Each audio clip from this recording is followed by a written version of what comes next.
Hi everyone, my name is Nichol Keene and I'm the creative programmer here. Thank you for joining us today, and thanks to our members, donors and partners who make our programme possible. I hope many of you have been able to recently visit our Scottish design galleries, which tell the story of Scotland's design history from the 1500s to today. Their themed displays focus on things that make design in Scotland unique, the country's specific natural resources to its patterns of immigration and emigration. The galleries are not a definitive statement on Scotland's design history, but rather a snapshot to be explored and expanded beyond dominant narratives. That's something we're going to be focusing on today. Repair is a critical notion within discussions of decolonisation and has been used to think about how contemporary society, in this case museums, might work to make amends for the violence of imperial pasts. Today, we're going to be joined by Dr. Emma Bond, who will be exploring the potential of objects to act as agents of repair. Emma will consider the cultural and artistic legacies of some of the objects which can be seen in our Scottish design galleries. Dr. Emma Bond is a contributing member of our Scottish Design Gallery Advisory Group. She is also a reader in modern languages at the University of St Andrews, as well as a principal investigator on the Transnational Scotland project. Before I invite Emma on to join us, I just wanted to draw your attention to some of the Zoom functions we're going to use today. As some of you will have seen, today's talk is being BSL interpreted by Edward Foley.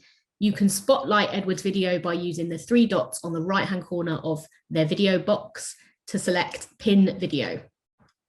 If you would like to use the closed caption function, please enable the CC button located on the bottom bar of your screen. Emma's presentation is going to be followed by an opportunity to ask questions. So we encourage you to keep asking these throughout the presentation using the Q&A function, and we're going to address all of them at the end. Further details on how to use all of those functions have been posted in the chat. And finally, if you are going to talk about this event online, please do tag us at VA Dundee on any of the social media platforms. That is it from me. So all that's left for me to do is invite Emma on to join us. Emma, do you want to turn your video on and join us? Hi, Emma. Hi. I'm going to just turn mine off and let you present.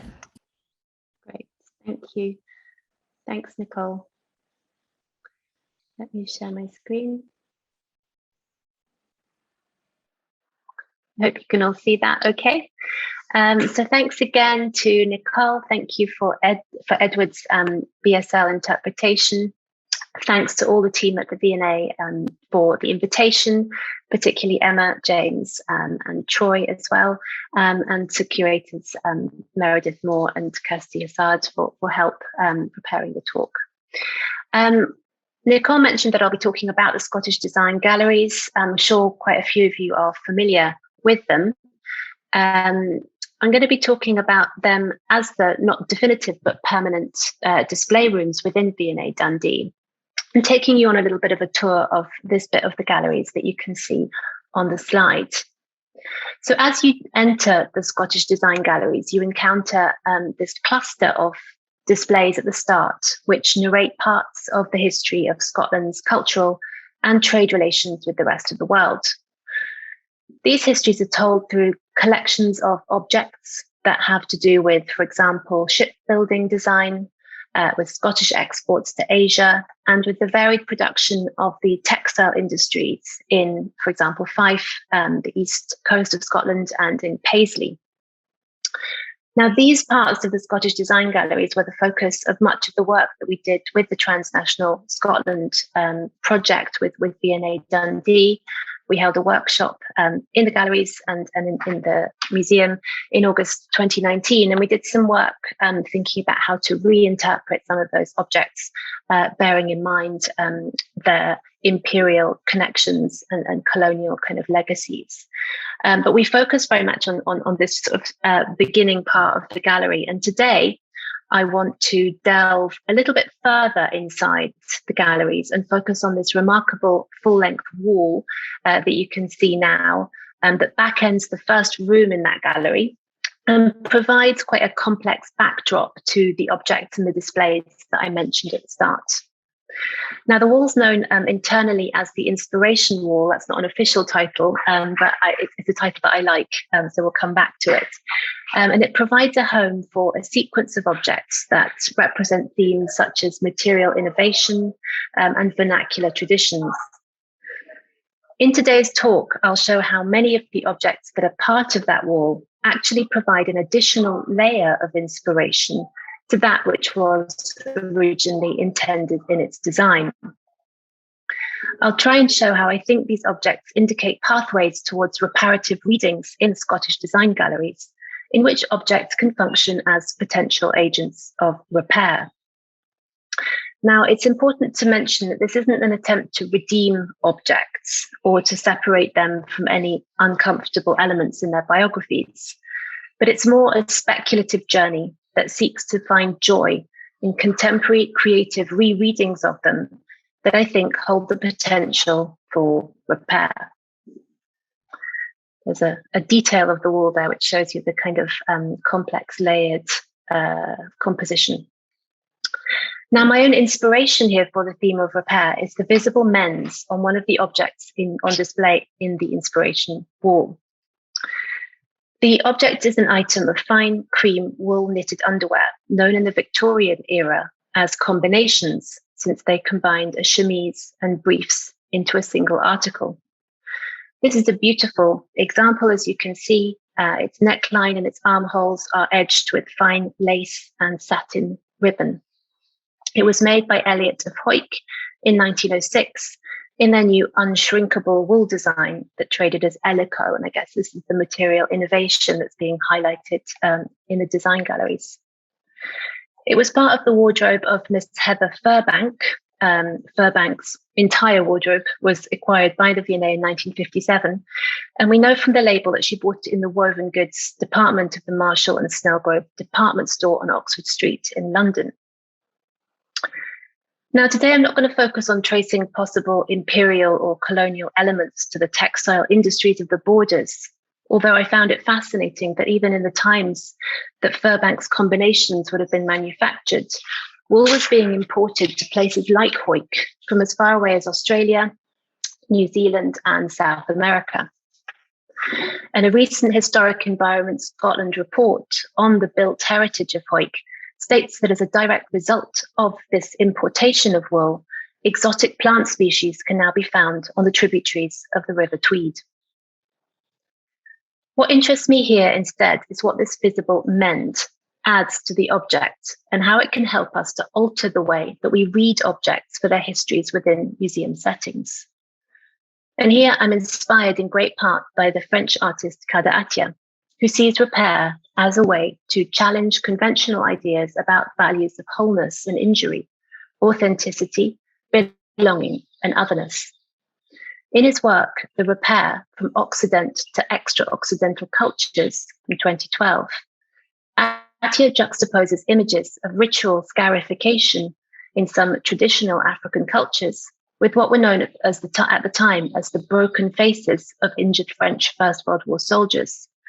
And he showcases repair as an act of both artistry and compassion. In this way, Attia enacts a shift in our understanding of the term repair, rejecting its Western foundation in the Latin etymology of reparare, which means going back to the original state. And I wanted just to quote from Attia here. In Western society, the pinnacle of repair has become to erase all signs of the injury. In traditional societies, it's the opposite. They have ways to fix an injury that also keeps it visible. I've always been fascinated by traces, by the way that objects are used by time, broken, rusted, and so on. The word repair is an oxymoron.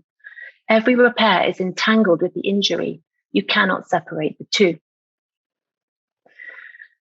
In the fetishization of perfect, unblemished specimens in Western museums, Attia locates a sense of neglect and even a colonizing impulse that seeks to elide and conceal histories of violence and oppression. The ideal of invisible repair belongs within tropes of preservation and conservation that make no space for natural processes of decay or entropy, and that therefore use excessive energy to maintain their perfection, their status quo, and erase that normal passage of time and wear.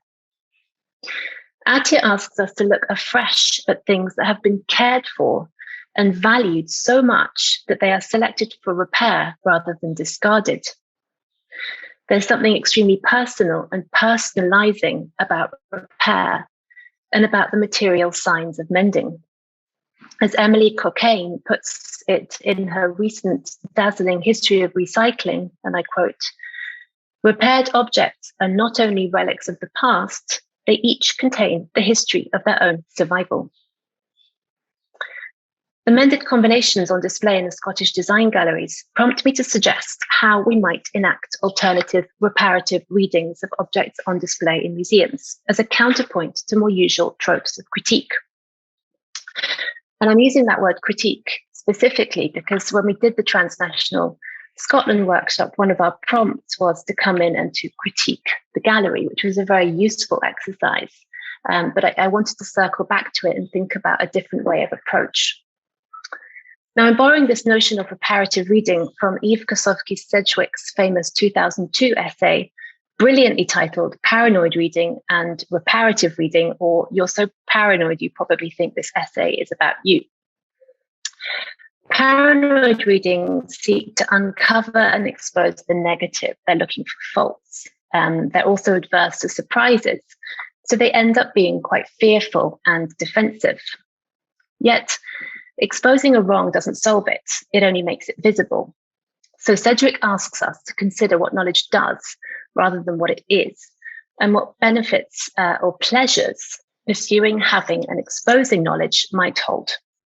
She suggests that reparative readings search for amelioration, making room for the reader to realize that the future may be different from the present, and this requires hope.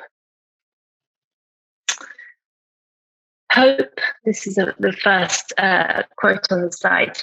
Hope, often a fracturing, even a traumatic thing to experience, is among the energies by which the reparatively positioned reader tries to organize the fragments and part objects she encounters or creates.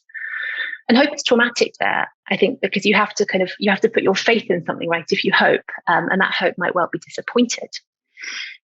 Now, Sedgwick's work is normally applied to the reading of texts, but here I want to link this idea of a reparative, hopeful reading more robustly to how we might approach objects with imperial or colonial legacies or connections. And as Sedgwick says, the desire of a reparative impulse is additive and accretive. It wants to assemble and confer plenitude on an object that will then leave resources to offer to an inchoate self. My own reparative readings will thus take inspiration from contemporary artists who are managing to engage in reparative ways with such objects and their histories through processes of adding new contemporary layers of meaning to them. In this way, and this is the last quote on that slide, what we can learn from such practices are, perhaps, the very many ways selves and communities succeed in extracting sustenance from the objects of a culture, even of a culture whose avowed desire has often been not to sustain them. So let's look at some of the other objects on display in the inspiration wall. I want to show how their backstories of production and use can be referenced and rematerialized within contemporary art to offer what I think is a joyful, hopeful act of repair. The first set of items I want to show you are 3 golf balls.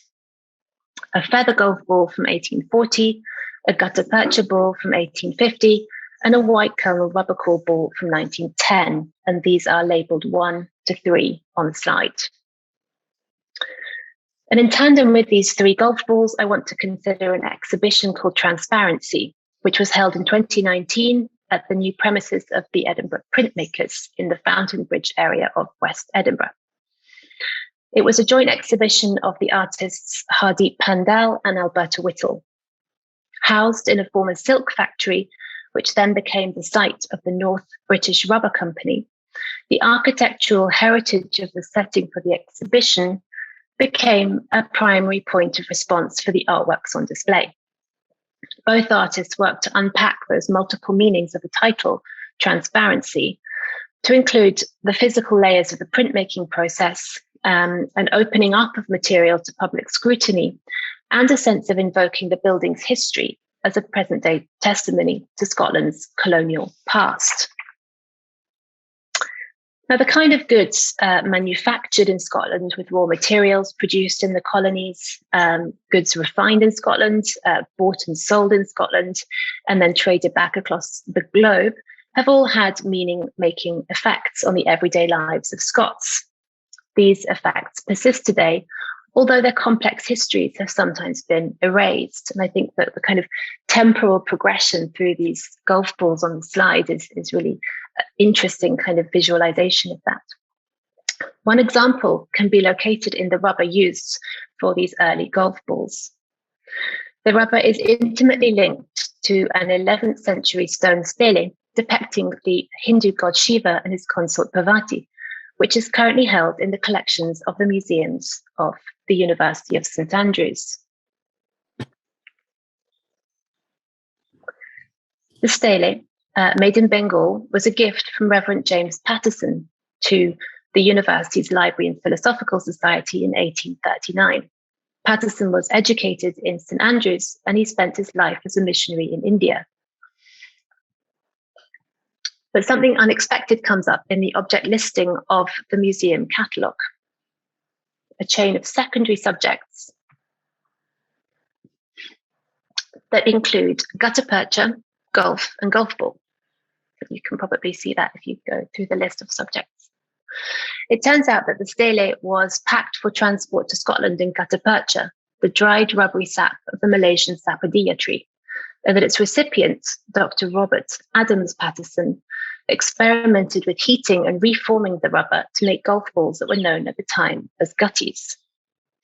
Just as the transnational circuits of empire brought the stele to St Andrews, so rubber continued its journeys around these same imperial circuits from Brazil to Kew, as we'll talk about in a little bit, to India and then back to Britain with a range of different uses. Now, Alberta Whittle was struck by the mention of gutta percha when she was talking to an archivist working with the North British Rubber Company collections in Dumfries. Her own knowledge of the term was based on its colloquial use in Barbados, where it signifies a sling. So in her print triptych, What Sound Does the Black Atlantic Make?, she featured a broken sling in each one, alongside a tuning fork. In so doing, Whittle reminds us that these are transnational frequencies that resound through both words and objects. They might be broken, but they are still able to be retuned. Placed close to the golf balls in the inspiration wall are a pair of Hunter rubber boots made by the Gates Rubber Company in Dumfries in 1989. And apologies for that photo, it's one of my own. Rubber was an imperial success story, as witnessed in the Empire exhibition, which was held in Wembley in 1924 to 1925.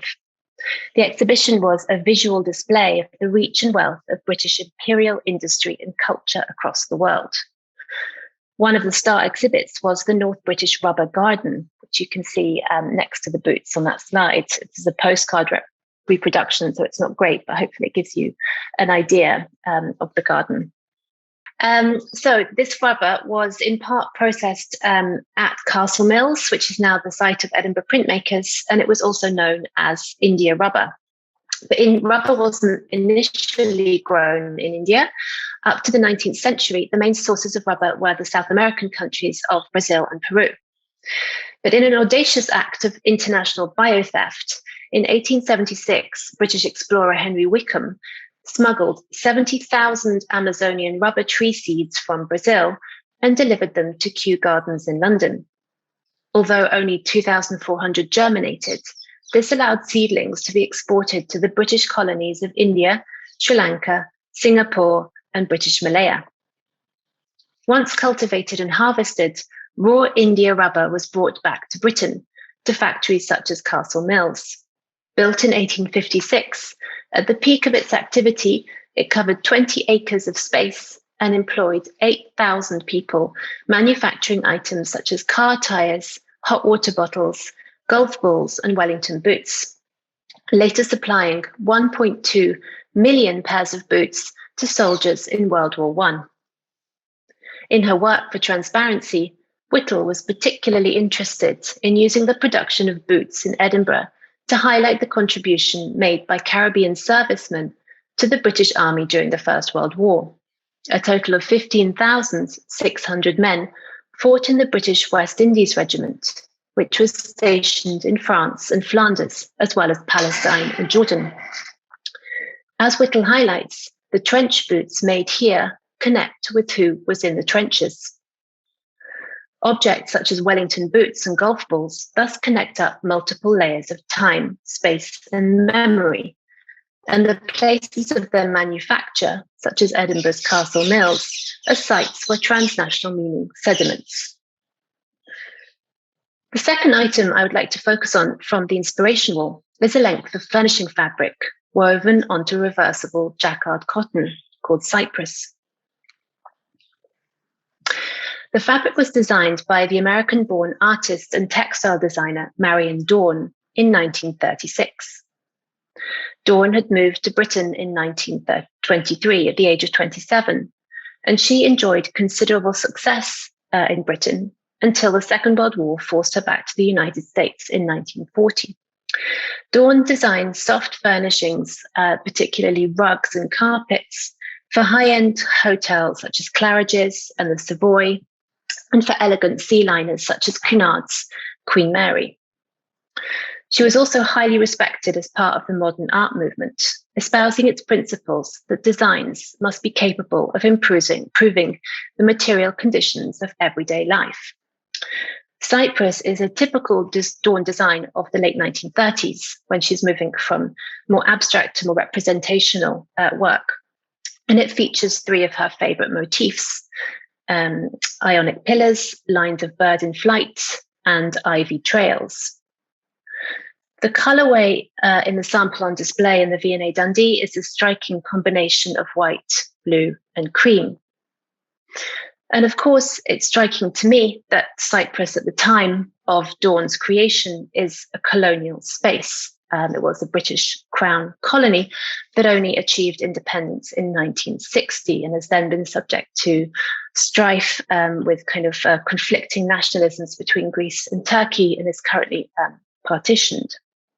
So again, that's an interesting kind of background to this kind of classical design that we have here.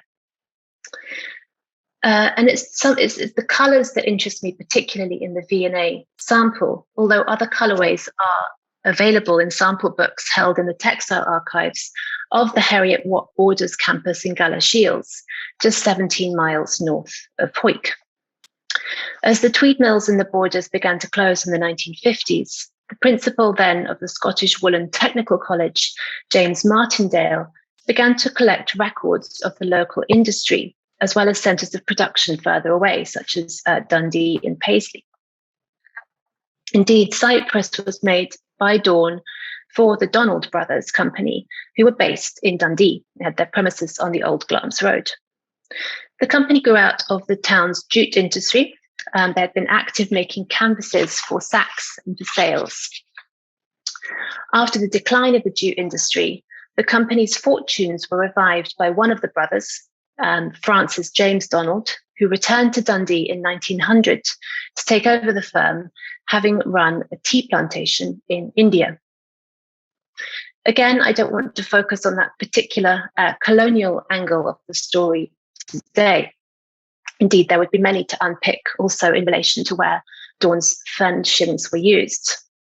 Instead, as I say, I want to focus on the colours of the fabric sample and the importance of both texture and colour for Dawn's designs. Colour was integral to her processes. She began her career using batik technique, and her application of dye has been described by Christine Voidel as painterly. Even when she was focusing on more representational classical motifs, such as those featured in Cyprus, her design is stylized, and her application of colour, as Voidel says, is a means of suggestion rather than through the conventional ways of filling in outlines. Here, given the name of the piece, the blues used evoke the bright colours of the Mediterranean sea and sky. Now, Alberta Whittle, again, uses blue to powerful effect in another of her installations in transparency. Behind God's Back, which uses washing basins, cable ties, string vests, flotation devices, and cake soap, is an installation that you can see on the slide. Specifically here, Whittle uses the crumples of the blue parachute silk to represent waterways where Afro-Caribbean peoples have historically crossed oceans, both willingly and against their will. The connection with contemporary migration journeys from across seas is reinforced by the presence of string vests, flotation devices, and rope.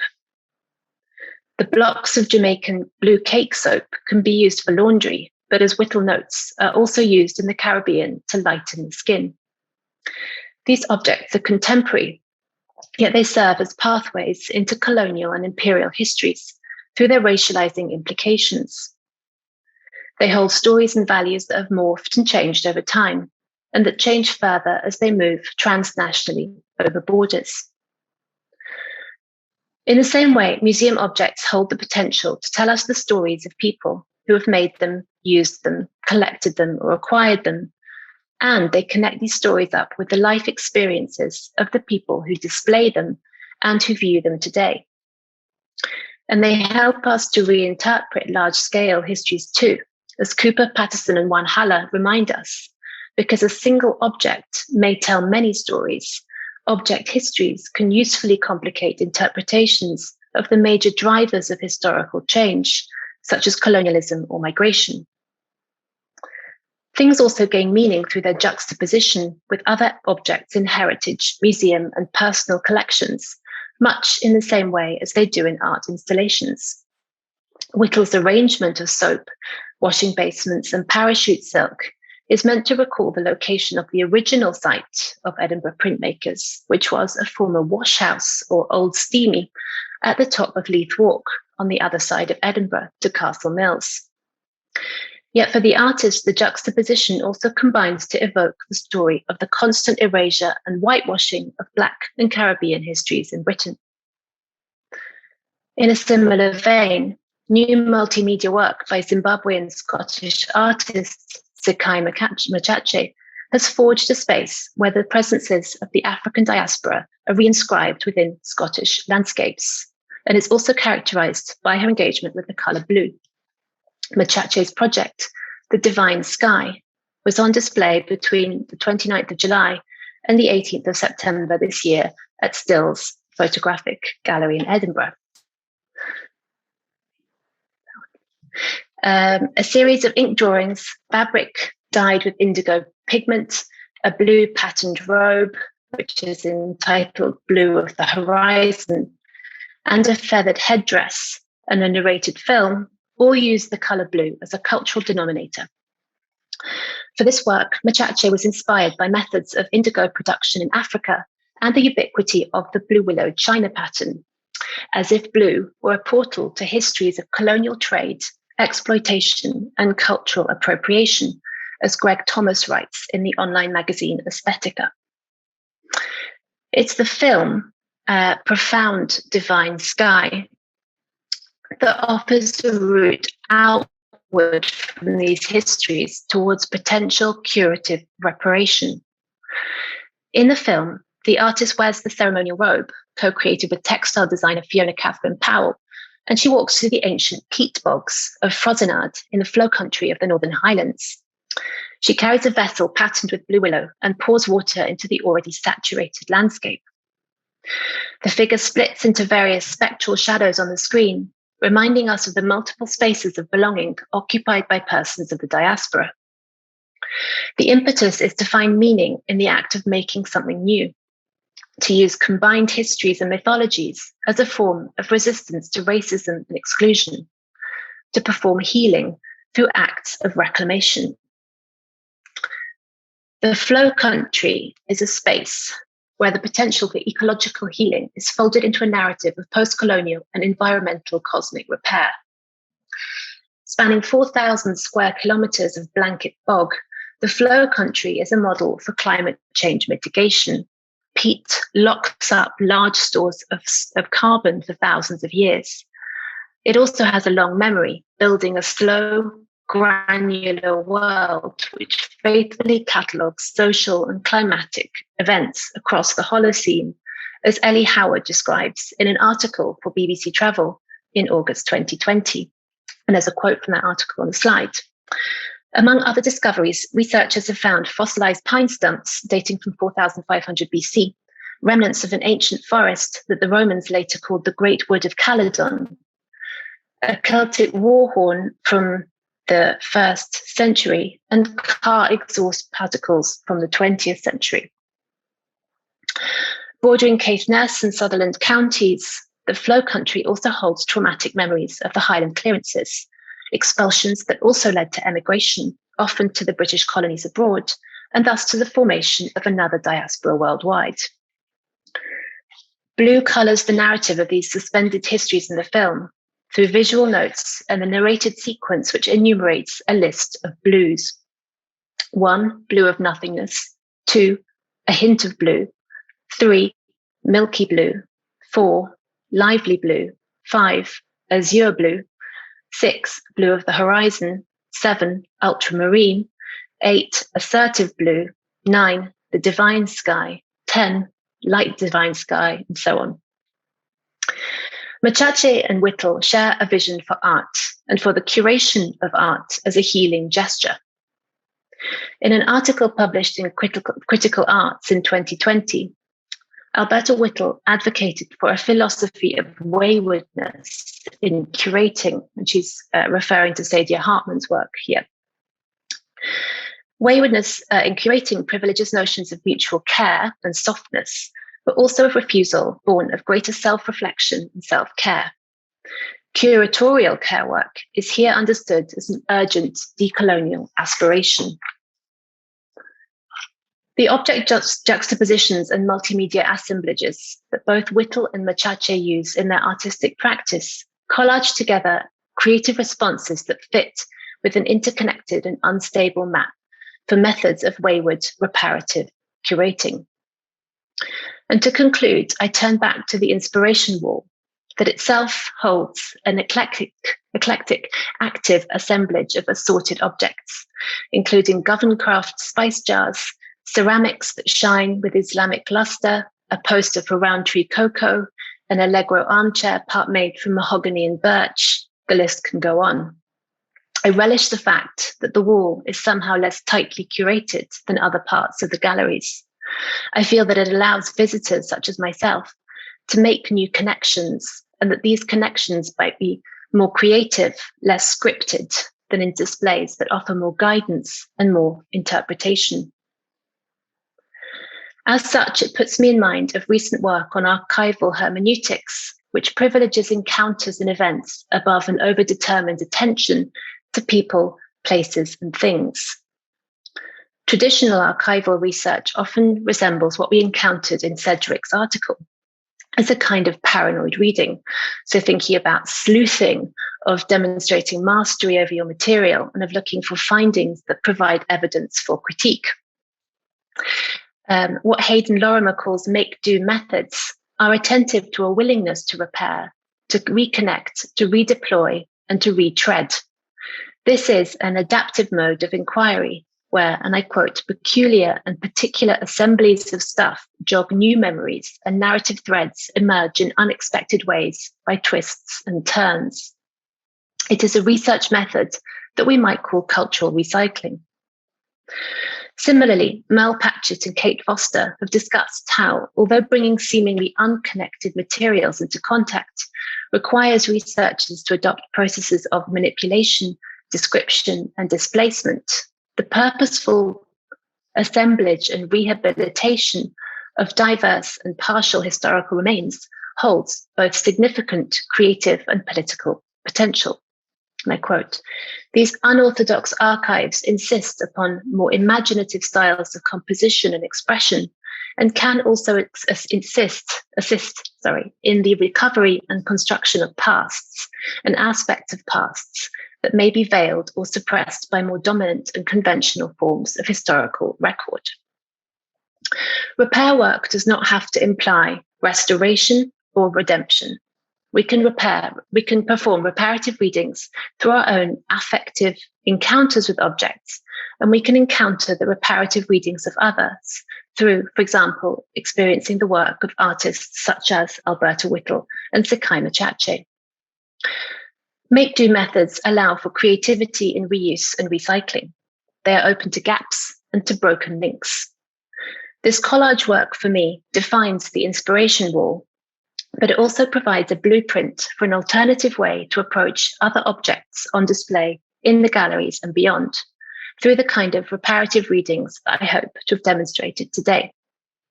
In the words of critic and anthropologist Caitlin De Silva, this is an invitation to change the way we look at things to enable more creative, multiple readings of their histories in the present. Thank you very much. I'll stop sharing my screen now. Hi, everyone. That was a really interesting and wonderful talk. If anyone has any questions, please do pop them in the Q&A and we will share them more widely. It's interesting that you talked about Sakai. We had her work on our Work in Progress project last year, and her work is just absolutely wonderful.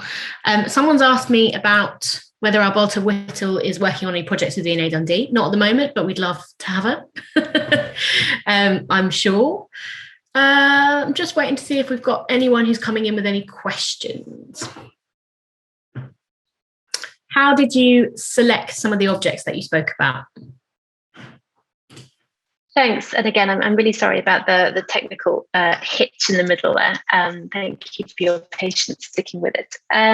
So I just was curious about thinking a little bit more loosely about how we might use objects to talk about colonial and imperial history. So not really focusing in on direct links that we might be able to trace geographically or biographically, but really thinking about how those objects have been received and how that kind of reception of the objects might actually prove something that goes beyond a simple revelation of a history to a kind of repurposing, if you like, of that history into something more creative as well.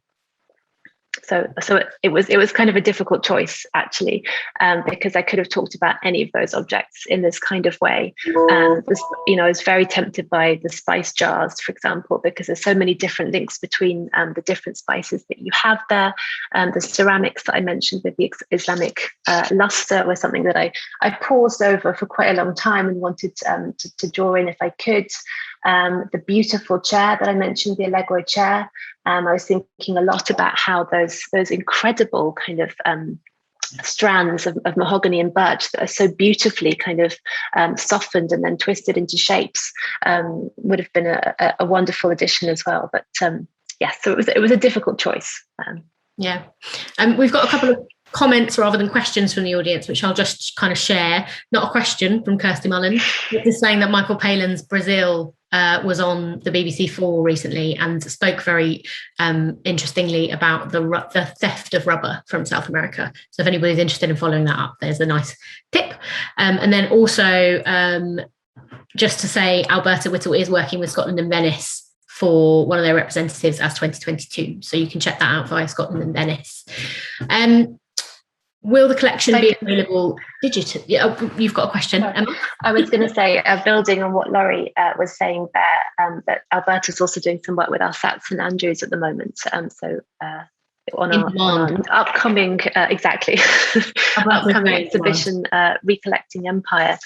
She's very interested in rethinking the colonial encounter and what it means to be kind of discovered. So she's looking at material in our collections by Theodore de Bry, and she's reworking them from different things that she's done also at the DCA in the past. But it's continuing that conversation with different elements to it. So exciting work that will be available soon to see. Yeah, very much so. There's a comment about whether collections will be available digitally. I mean, I know that we don't have a kind of online collection specifically, but we do have a lot of our objects come from the V&A's wider collection, which you can access online. And then also we have loads of stories and articles on our website that could dive deeper into some of the objects. I mean, for example, we've got a poem from, we had a poem commissioned for the Tanner, Bill Gibbs Tanner dress before it was taken out. There's quite a lot of resources that explore the objects in different ways that are all available on our website and in our stories. Is there anything from just thinking about the St Andrews exhibition that people can find online to kind of investigate further, or? There will be, and people can check in for sure with our social media feeds by museums and the Wardlaw Museum where the exhibition will be held. I wanted to mention that I think Alberta and Sakai's work is still on at Jupiter Artland at the moment. So if people are interested in seeing more of their work, I believe that it's on for another at least month or two. Laurie will correct me if I'm not right there, but I think it's still on. So that would be another place to see it as well. Great. I think we have time for maybe one more question if anyone wants to be quick and get it into the chat. And if not, I might wrap us up. I'll just give it a second. To give people an opportunity to throw a question in the chat if they're keen. No? Okay, I think that probably brings us to a close then. I just wanted to thank you for such a really wonderfully interesting talk, Emma. It was so great to look at the objects in new light and kind of think about them in different ways. We've had such a wonderful audience today tuning in from all over the world, from Amsterdam to Sri Lanka to Edinburgh to Yorkshire. It's really been lovely to have you all.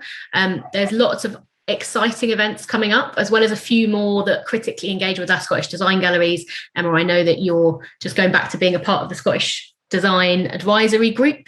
Scottish Design Galleries Advisory Group. We have a few more of the advisory group members coming in to do lunchtime talks. Please do have a look on our website for those. Hopefully they will be as interesting as engaging as yours, Emma. I think these will be posted they're being posted in the chat now, so you can just jump on the links for that. And then, all that's left for me to say is thanks again, Emma. Thanks to everyone for joining us, and have a really lovely afternoon.